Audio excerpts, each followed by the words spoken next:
चलो तो आज से शुरू करते हैं क्लास 10 की साइंस का पहला चैप्टर अध्याय 1 जिसका नाम है रासायनिक अभिक्रिया एवं समीकरण।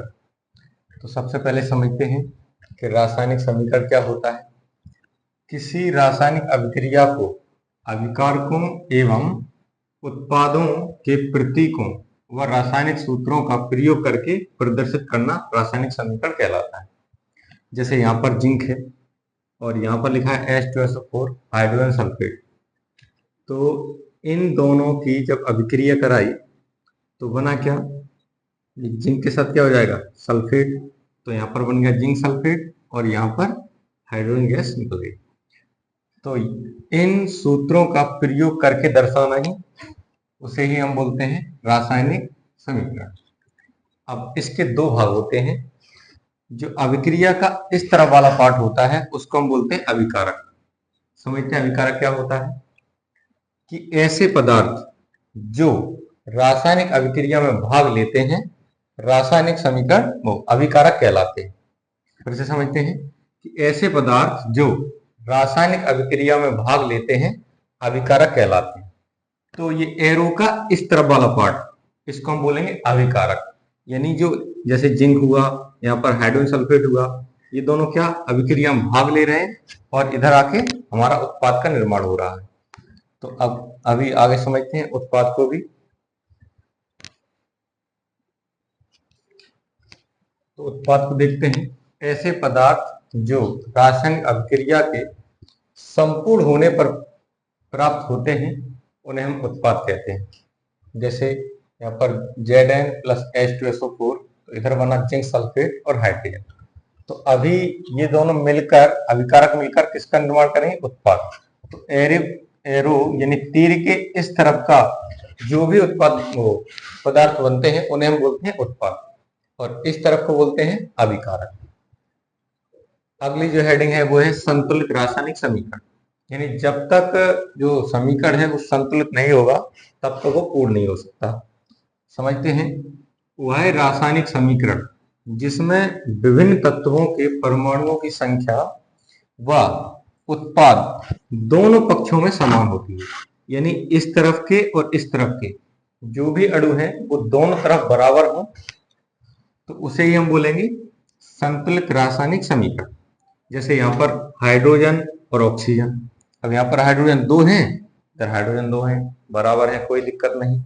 लेकिन यहाँ पर ऑक्सीजन दो है, उधर एक है, तो इन दोनों को हमें बैलेंस करना पड़ेगा। तो यहाँ पर ऑक्सीजन किधर कितने हैं, दो, तो इधर भी हमें कितने करने पड़ेंगे, दो। तो इनका आपस में होता है मल्टीप्लाई। जब हम इधर दो लगाएंगे तो हाइड्रोजन इधर दो है, तो दो और दो का मल्टीप्लाई हो जाएगा तो हाइड्रोजन यहाँ पर कितने हो जाएंगे, चार, और ऑक्सीजन कितना हो जाएगा, दो। लेकिन इधर जो हाइड्रोजन है वो दो ही है, तो दो में कितने का मल्टीप्लाई करें जिससे हाइड्रोजन कितना हो जाए, चार। तो आपको पता है कि यहाँ पर कितने का मल्टीप्लाई करेंगे, दो का, जिसकी वजह से दो दूनी कितना हो गया हाइड्रोजन, चार, और ऑक्सीजन कितना है, दो। इधर भी ऑक्सीजन दो है, मतलब ये बराबर हो गया। ऐसे इसको देखते हैं, यहाँ पर जो सोडियम है वो एक है, इधर भी एक है, बराबर है, कोई दिक्कत नहीं। इधर क्लोरीन दो है, इधर क्लोरीन एक है, तो इन दोनों को बैलेंस करना पड़ेगा।